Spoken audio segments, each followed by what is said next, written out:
Hello, YouTube. Today we're going to be watching a video talking about the past, or not past lives, but the lives of the girlies from Ever After High. I absolutely loved this series, by the way. I am so sad. I am so freaking sad that they ended up having to cancel Ever After High so that Descendants could be what it is today. It is actually so tragic. So tragic. Now, let's get into the video. I hope you can hear it. Is a scary one, isn't it? The idea that something is going to happen. Hold on, madam. Start from the beginning. The concept of destiny is a scary one, isn't it? The idea that something is going to happen in your life no matter what choices you make. That an outcome has already been decided for you, and try as you might, any road you take will lead you straight to it. Because you can never outrun it. Sometimes I wonder if I have a destiny. If my fate has already been decided for me long before I was even born. If I do, I can only hope it's a good destiny. But even more so, sometimes I wonder what it would be like to have a bad destiny. I'm not even gonna lie to you. I feel like if I had a destiny, it would be one of two things, all right?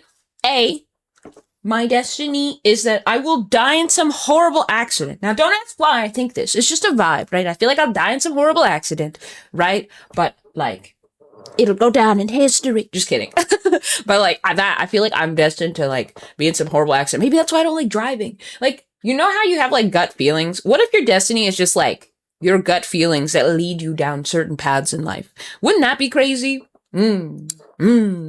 Wild.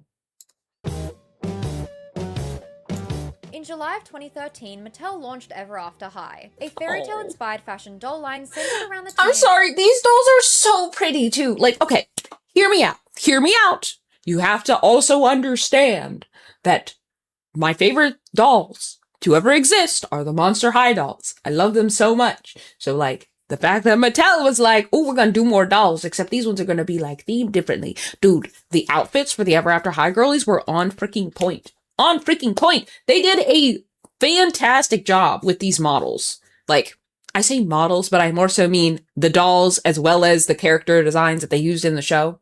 They are super duper good.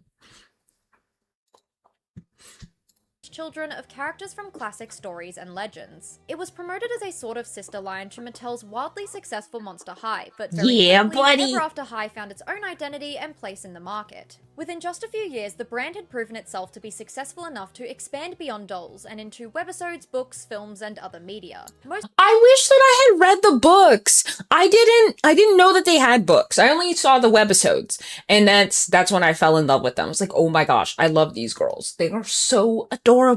And I think that's it too, right? The art style is so charming. Like, a lot of people like to claim that, like, American or, like, English speaking art and anime stuff is garbage. I'm just like, nah, it just wasn't advertised to you, okay? Because we had Monster High and we had, you know, all kinds of these other animated shows that were, like, basically just to sell toys, and that shit is so good. Like, oh, I love it. I love it. The style is so good.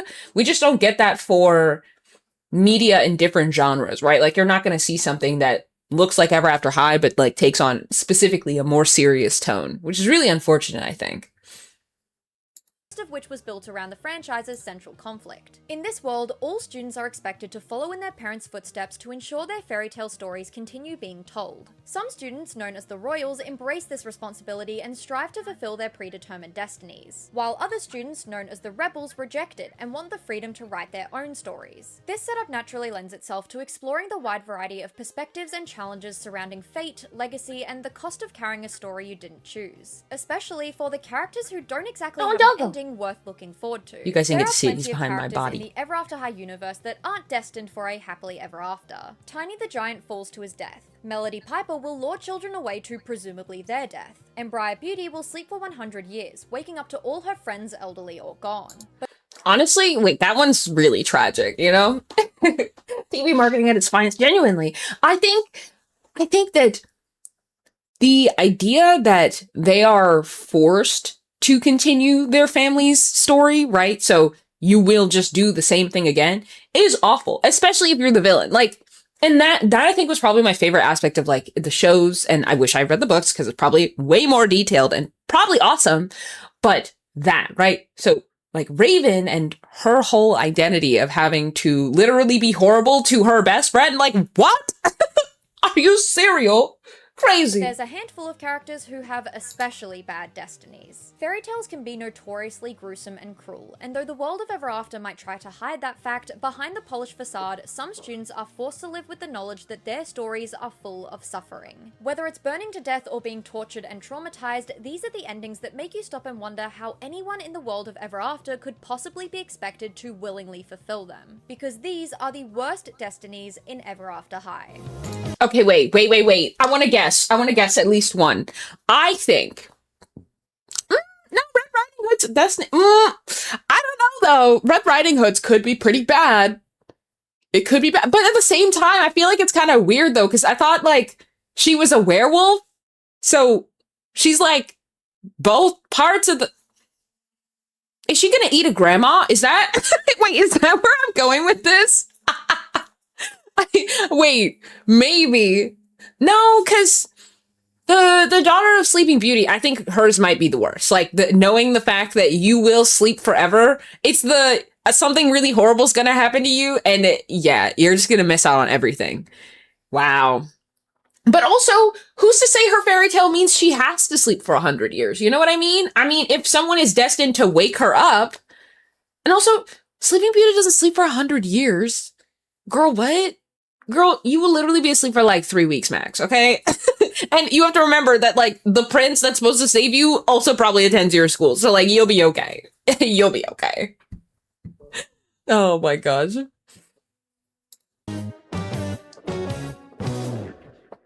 But first, a quick note. In the world of Ever After High, destinies have always been a little bit iffy. The very laws of the universe are structured around stories continuing themselves, meaning that fairy tale characters must have children so that their tales can go on being told. So characters can't really die, and therefore their stories are significantly more family-friendly, or as I like to call them, Ever Afterified. This is alongside the fact that the characters' destinies are a lot less set in stone than the beginning of the series makes them out to be. In the book Next Top Villain, Headmaster Grimm made it clear that the characters can change their destinies. And at the end of the Way to Wonderland film, the characters' destinies are returned to them, allowing them to write their own stories. But we're going to pretend that literally none of that is true. In this I mean, okay, that's fair.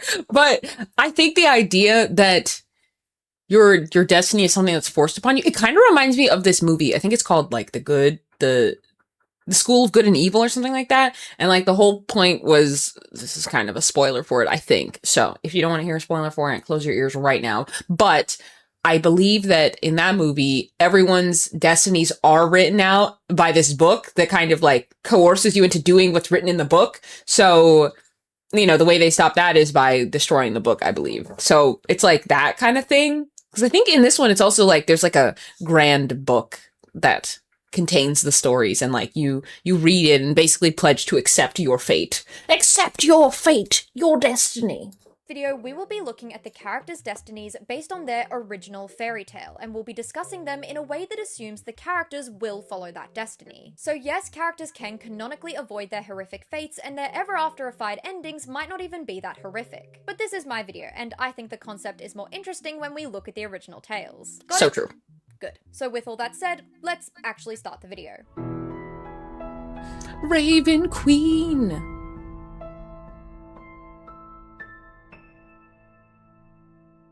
Raven Queen is one of the dual protagonists of the Ever After High franchise and the sort of leader of the rebel side. She debuted in May of 2013 in the very first webisode The World of Ever After High before receiving her first doll 2 months later as part of the first wave of signature. Oh, look at Raven! She's so pretty! Hold on, we need to go back. I need to analyze this outfit, because Giving her first doll 2 months later as part this is like my whole thing. Look at the detailing on this freaking outfit right here. I'm in the way, so I'm gonna scoot.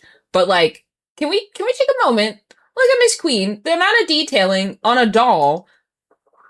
Back in the day. Now, I'm saying back in the day because it's back in the day, right? When I say Monster High really changed up the doll game, I genuinely mean it. Because without them, we wouldn't get these. And it's like, yeah, some people were like, oh, but Monster High was like, you know, too edgy or whatever, right? Like, you know, complain however you'd like. But, dude, the amount of like detailing that we were able to get in designs, like we have patterns and plaids and spots and stripes and mesh and this and that and bracelets and boots and socks and all stockings and capes and everything, right? Like, dolls did not come with all these different design elements in their clothes before Monster High. Like, yes, there were Bratz dolls and there were Barbie dolls, but their outfits were not nearly as complex. And that, I love the designs and the complexity of freaking of Ever After High dolls. And Monster High is so good. It's so good. First wave of signature or core dolls. And as the world of Ever After High's poster girl for rewriting Destiny, it's unsurprising that Raven Queen is often one of the first characters brought up when discussing who has the worst ending. Raven Queen is the daughter of the Evil Queen, the villain from the German fairy tale Snow White, first published by the Brothers Grimm in 1812. And while Snow White, as one of the most famous fairy tales in history, has been retold more times than is realistic to count, most famously of course by Disney in 1937, almost every version has one thing in common. The Evil Queen suffers one of the most horrific punishments in fairy tale history. In the Ever After High universe, on the day the characters agree to follow their destiny, also known as Legacy Day, they are able to see their fate via the Storybook of Legends. And on this day, the book. Raven is shown she'll be shunned by her peers, cast out of society, and eventually imprisoned for life. Bro, they were like, you're gonna be a hobo. Everybody's gonna hate you. It's gonna be terrible. Do you accept? Why would I want that, right? And it's like, I think it's also what was interesting about Ever After High was the conversation of like having understanding of your peer struggles, except it's not just their current struggles. You also get to know what their future struggles will be should they take a certain path in life, which is really, really interesting. Which of course is pretty bad, but it's nowhere near as bad as her destiny based on her original tale. In the original Grimm version of Snow White, after failing to have the titular princess murdered and later infamously poisoning her with an apple, the evil queen is caught and punished. What is her punishment? Well, during Snow White's wedding, she is forced to wear a pair of red-hot iron shoes and dance until she collapses and dies. So Raven Queen's destiny is quite literally to be tortured to death in front of an audience. And mind you, she'll only die when her body can physically no longer keep her alive. Raven Queen is an incredibly kind, generous, and empathetic character who— Hold on, I didn't know that. That's wild. I would love to hear more about like classic fairy tales, and I think that's what we're gonna get into with this, which is absolutely sick, absolutely sick. But what the dancing until you die is crazy work, crazy work. Like, no, because it's not even just the dancing until you die problem. It's the fact that your feet are sealed into those shoes because your skin has fused to them because of the red, like, you know, they're hot shoes. They're fresh out the press shoes. Yeah. Absolutely wild. Oh my gosh. Gotta investigate more Brothers Grimm tales. I've seen, there's an anime. It's basically a retelling of Brothers Grimm stories again, but one, the art style is fantastic. And I love the take on the stories and the way that they interpret them. At the end of this, when we do our little chatting segment, I'll have to grab it for you. But it's so good. It's so good. Doesn't even want to poison Apple White, the daughter of Snow White, in the first place. So of course she wouldn't want to face the awful punishment for doing so either. But at the end of the day, she won't have a choice. My happily ever after starts now.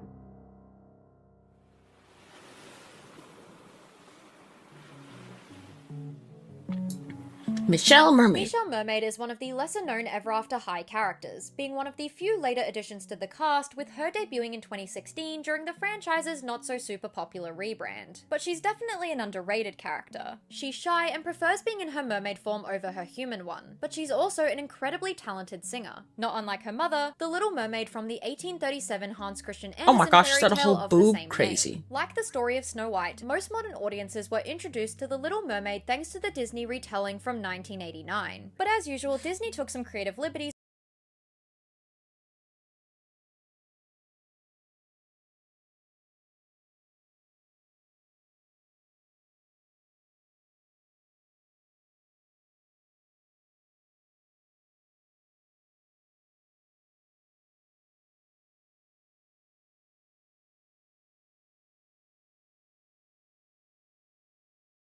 when it came to adapting the fairy tale in order to make it more appealing to younger audiences. The core premise of the tale remained the same. After saving a prince from drowning, a young mermaid gives up her voice in exchange for legs so that she can go to the human world and be with him. But like many classic fairy tales, the original version is much more gruesome. Unlike Disney's version, in the original Andersen tale, and therefore in Michelle's Destiny, when the little mermaid gives her voice to the sea witch in exchange for legs, it isn't magically stored in a glowing seashell, but rather the mermaid's tongue is cut out, and she drinks a potion that is so painful it's described as feeling like a sword passing through her body. And just for a bit of extra fun, her human legs make her a great dancer, but every step she takes feels like she's walking on knives. But at least she still has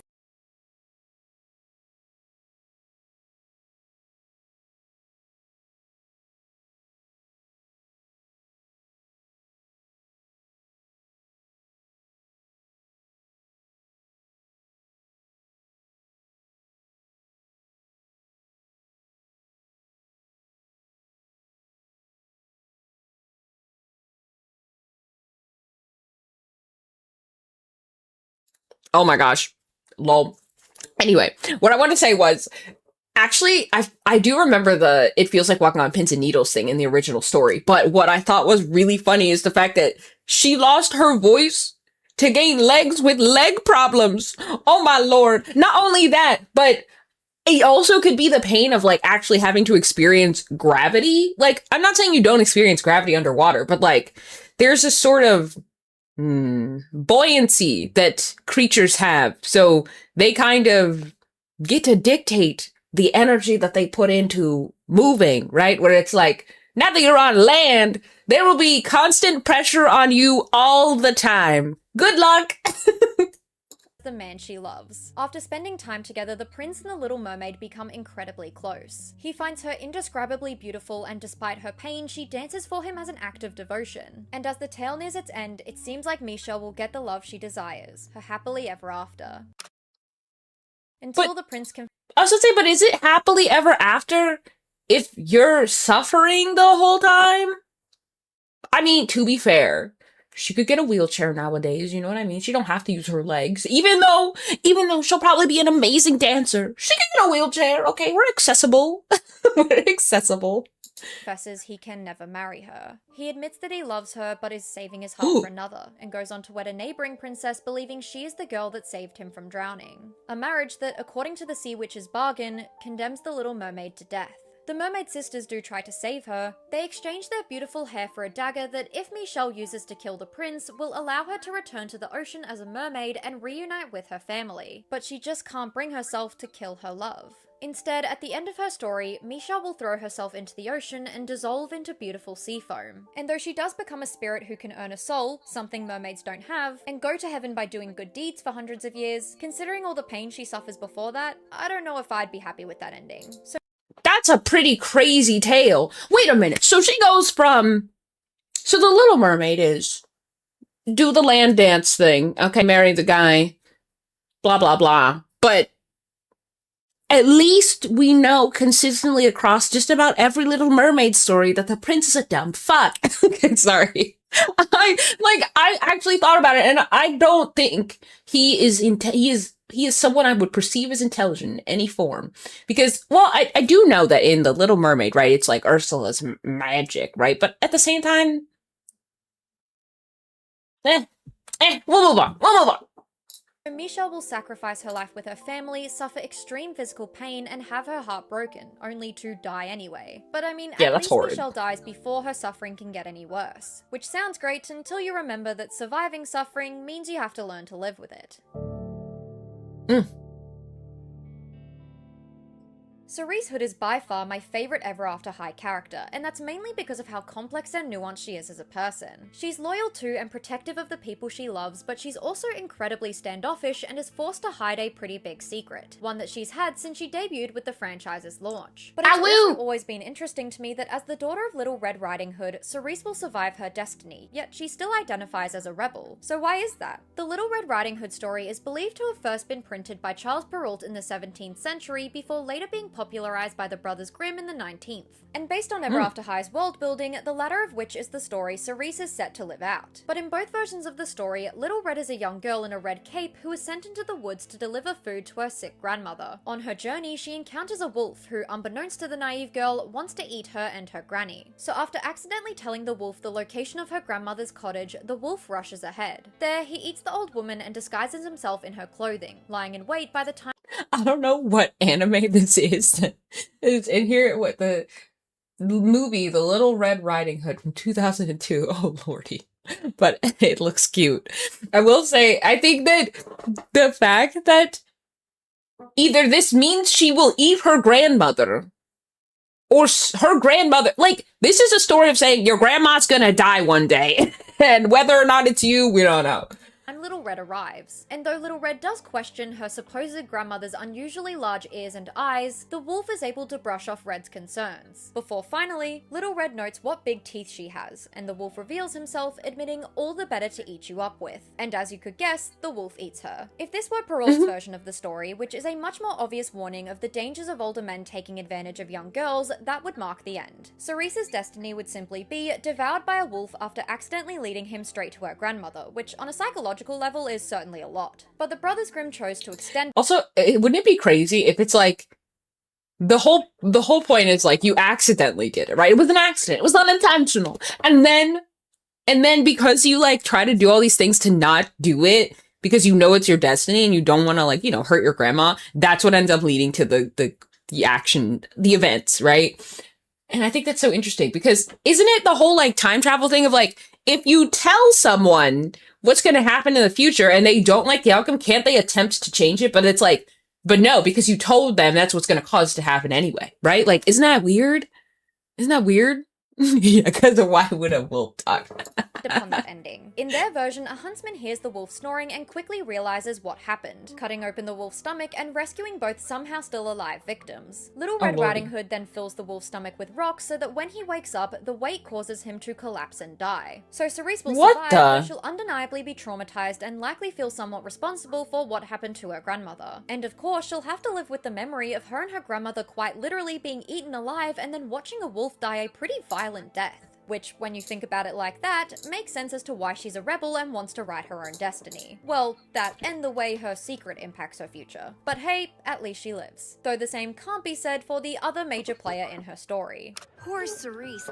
It is their destiny to be enemies. What's, so exciting? Me. Ramona Bad Wolf. The daughter of the Big Bad Wolf, debuted in 2016 and like Cerise, is destined to live out the Little Red Riding Hood tale, but in her case as the villain. Though interestingly, it's also implied in the webisodes that she's also destined to live out the Three Little Pigs story. I'll huff, and I'll puff, and I'll blow you to class. The Three Little Pigs is a popular English fable dating back to the 1800s. Wait, so then that means that she has two different lores. I don't know how the Little Pigs ends. And I also, well, we know, okay. But it's like, does the wolf die at the end of the Little Pigs? To each build a house of different materials, only for each of them to be blown down by the Big Bad Wolf. That is until the third pig's house, which is built of brick and therefore unable to be destroyed. Oh, I've seen this animation. Out of rage, the Big Bad Wolf attempts to enter the house via the chimney. I loved it. I just want to say, I do very much enjoy this era of animation. It was so good. I know why people don't animate, like, by paper and, you know, all the various tools that we used to animate by anymore. But, like, it just had a certain style and charm to it that modern day animation just does not have. And I think this is very much why, this is like such an unrelated side tangent, but this is very much why I don't really watch modern day American animated stuff. I'm not the biggest fan of just like the, like what, Toon Boom puppets, I believe is what most of them are done in. It's just not the same. I'm sorry. It's not. Yeah. It's lost art. It really is. It's so tragic. I think people that do still like draw their animations out and stuff, oh, props to them, because genuinely, I was animating earlier today, and that is so difficult. So difficult.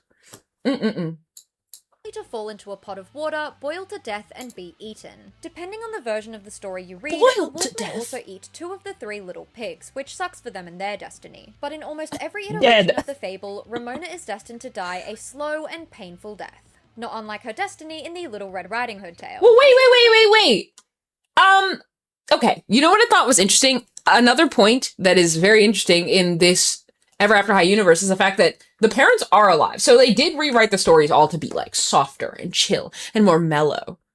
Because I just thought about that. I was like, wait, but we just saw her dad. So, fair. I mean, obviously, she did say that they rewrote the stories, but that's not what I'm talking about. I'm more so talking about the idea that their stories are made or written in a way where you will live and you will probably, you know, have a successor that continues on the story. But then it's like the only way to have the story not continue is to not have kids. That's crazy.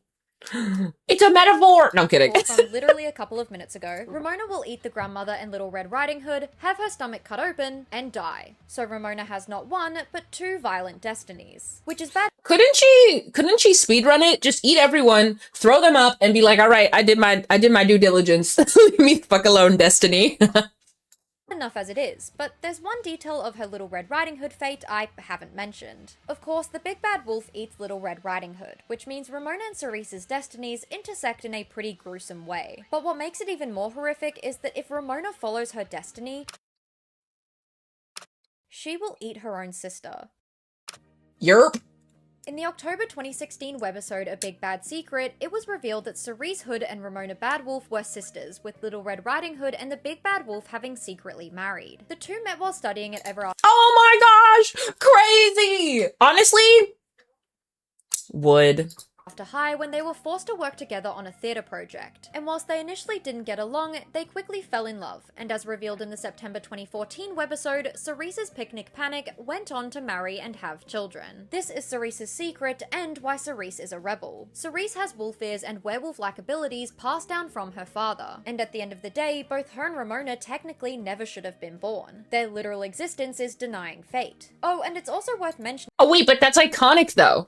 Like, having kids with the villain of your story kind of throws the whole story out of whack. They're rebels. They're, in general, like both of them, obviously, but like, oh my gosh, they're onto something. Wait, they were onto something. They were cooking long before all of the, you know, I don't want to be, you know, I don't want to follow my destiny. I want to follow my destiny. All that garbage. Okay. Because they already off rip, before knowing all the other stuff was like, you know what? I'm gonna have kids, because to them it was just their story, right? But also it's like, hold on, can we stop for a moment?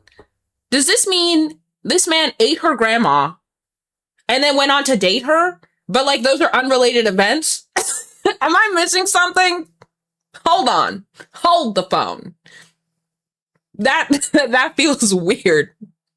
Yeah, I married the murderer of my grandma. Maybe her grandma's still alive. Let's hope her grandma's still alive. We're not going to think about that anymore. That even if they fulfill the ever afterified version of their tale where no one gets eaten and no one dies, they will both still live a pretty miserable future. Due to their family secret, the two will always have to play the role of somewhat enemies. And for the rest of time, their descendants will have to live out the same horrible fairy tale knowing that all the players share a bloodline. Which is why both— Wait, but if the piggies are supposed to die, is it just like eventually they're gonna get shuffled in with some like random pigs? Like, you know, like what is gonna happen there? What's gonna happen there? Mona and Cerise don't want to fulfill their destinies. They would have to commit terrible acts of violence against each other and tear apart their family in the process. Or best case scenario, they have to live the lie that they hate each other for the rest of their lives. So they're not rebels for themselves, they're rebels for each other, fighting so that neither of them have to live out their horrible destinies. Wait, but that means that her sister has to kill their grandma!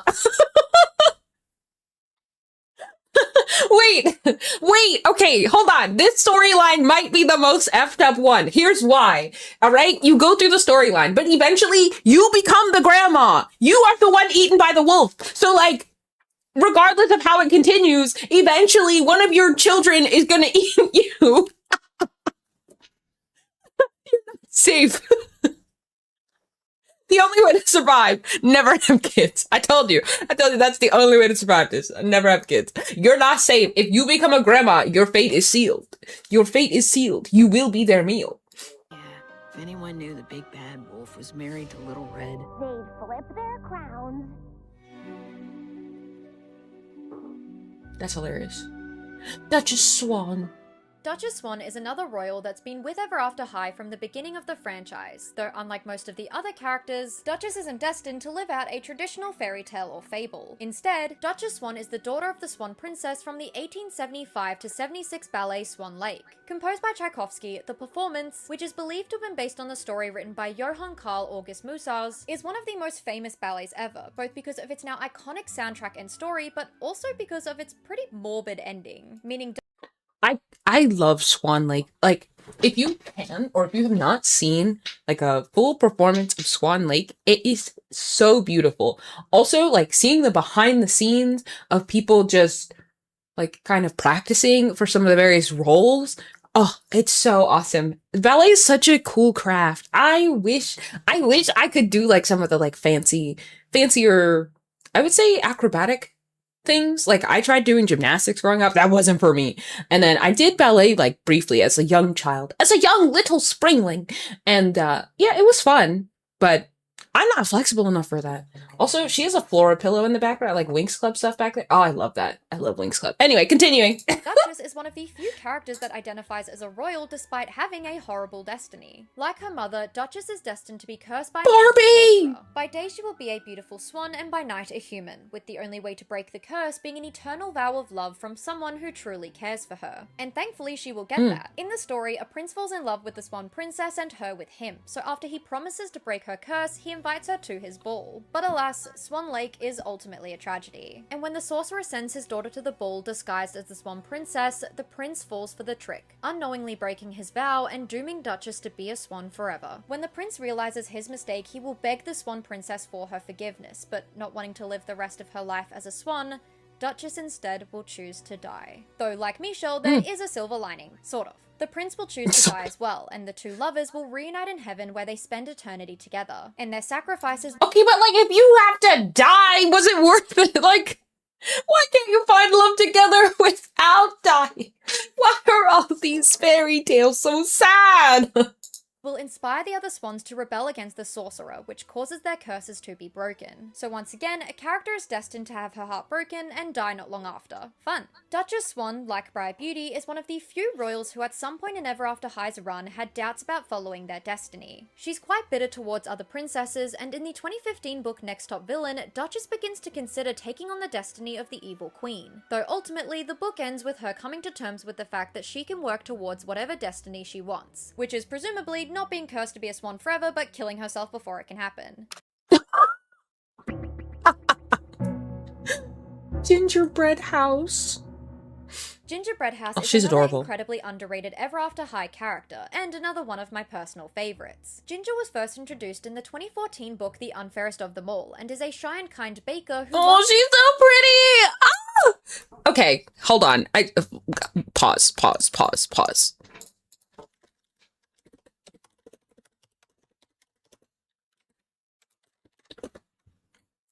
Does she have a doll?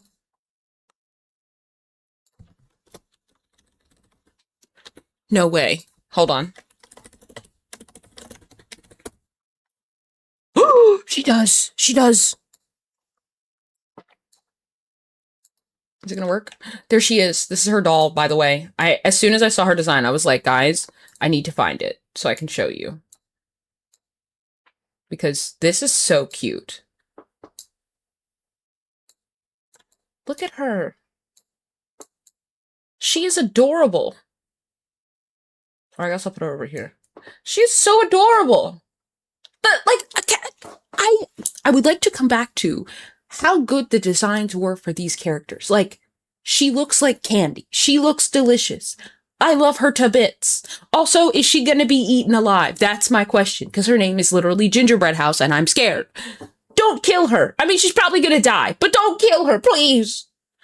to make treats for her friends, despite the fact that the other students often worry they are poisoned. This, of course, is because Ginger is the daughter of the infamous witch from the 1812 German tale Hansel and Gretel, the story that condemns Ginger to her fate. In the story published by the Brothers Grimm, the titular siblings are abandoned in the woods by their parents, and though they initially manage to return home by following a trail of pebbles, they are soon abandoned again with no way to retrace their steps. So starving and desperate, they stumble upon a cottage made of sweets and quickly begin eating it, unaware that the house belongs to a witch. Ginger's future role. The witch lures them inside with the intention to eat the two children, presumably as she's done plenty of times before. However, before she can, Hansel and Gretel are able to trick the witch into going inside her own oven where she burns alive, allowing Hansel and Gretel to escape. You, my friend, are condemned to being burned alive. Do you accept? Wild. Well, that's absolutely wild. But subjecting the witch and therefore Ginger to an incredibly slow and painful death. In fact, burning to death in this manner is often considered one of the most infamously painful forms of death known to man. In ancient Greece, there was a torture device known as the brazen bull, in which allegedly, those sentenced to death were slowly roasted inside while their screams emulated the sound of a bull. Later in history, György Doja, a rebel leader in the Kingdom of Hungary, was executed by being forced to sit on a heated iron throne while wearing a heated iron crown in the 16th century. And bro, why? What is the obsession with let us torture the people with the hot metals? I mean, I see the, you know, the potential, because obviously it fucking hurts. It sears your skin and rips it off if you were to remove said objects. But like a lot of times it's done in a way where, you know, you are meant to suffer to death. Like, ouch. Oh my gosh.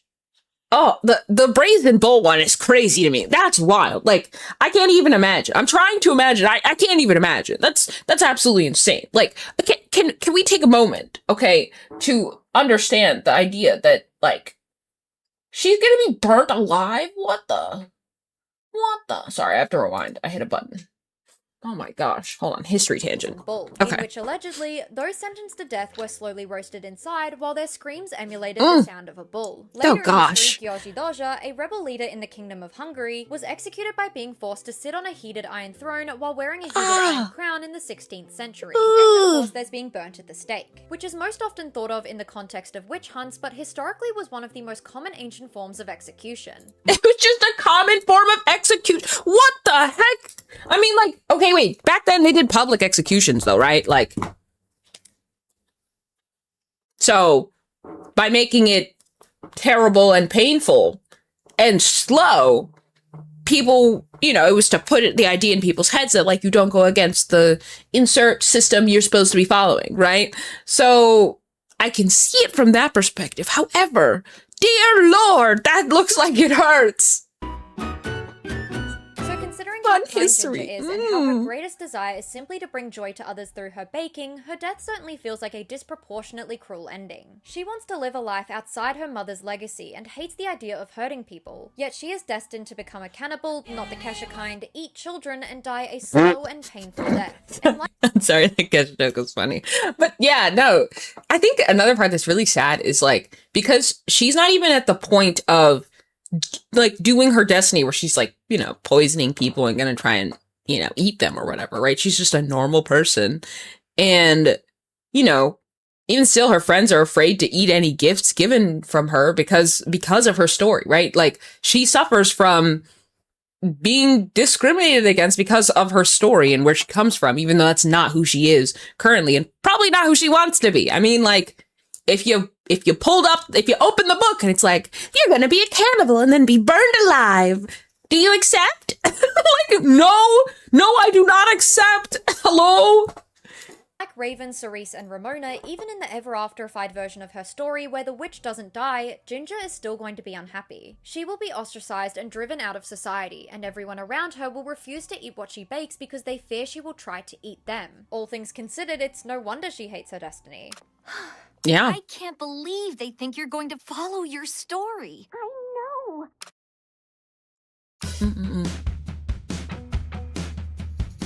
So, like, what's the the most point? tragic, gruesome, and emotionally devastating destinies in Ever After High, Wait, hold on. the question Hold on. naturally arises of Girl, that crown is gorgeous. It suits you. You look beautiful. Queen.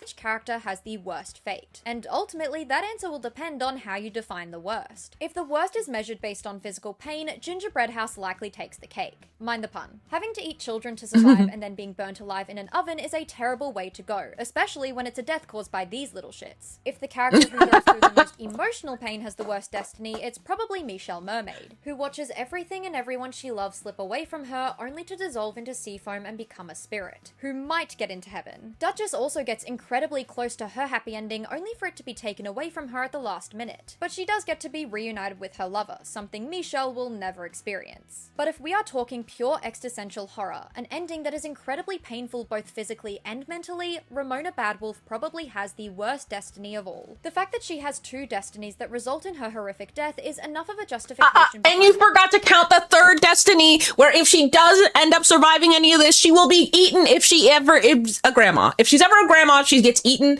by her child, and it's gonna be awful. Okay? Just saying, just throwing that out there.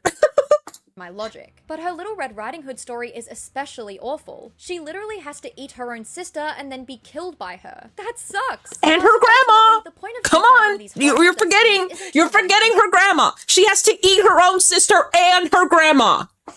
And her okay? I feel like that's a very important detail we're missing right now.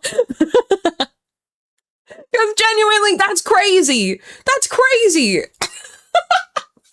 by suffering. It's mainly to understand why Ever After High rebels exist in the first place. The whole royal versus rebel conflict is often boiled down to the idea that those wanting to go against their predetermined destinies are selfish. But when your fate includes torture, heartbreak, cannibalism, death, losing your friends, and even more fun weekend activities, why wouldn't you want to write your own story? I guess if anything, looking at these destinies makes one realize that we as real people are incredibly lucky. We get to make choices, take risks, change our courses, and ultimately work towards the ending we want. If destiny is real, in our world it's more of a guide to our life than a magical book that basically forces us to fulfill it. And I mean, thank God for that, because destiny f***ing sucks. Fantastic. That was amazing. Be sure to check out the video. I'm going to send you guys the link so you can go give it a like. It was amazing. Amazing. All right, guys, what did you think? Who do you think had the most gruesome ending? I'm telling you, right here, right now, that wolf has it bad, okay? I can't think of a worse fate than being eaten by your own grandchild. I mean, okay, well, I guess maybe the fact that you have to eat your siblings, or, you know, you get eaten by your sibling. But that's the thing, though. It's like, you could say that the wolf girl has it bad, but, like, also having to kill your own sister is crazy work.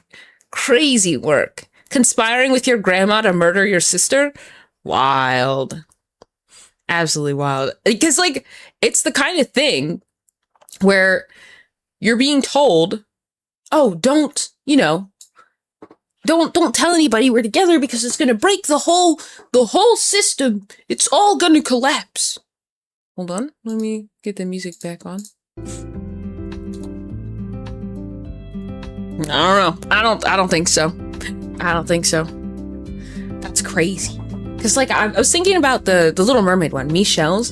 Hers is pretty bad, but at the same time, yeah, she's almost doomed regardless. Because, like, if she's following, like, Disney-esque story where it's, like, softer and she is gonna get her voice back, you know, inevitably she'll be okay. She'll live a happily ever after. She has a kid potentially, so that's nice. But there's a chance. There's a chance it's not so great. Oh. But yeah, it was absolutely wild. All right, let us perceive some comments.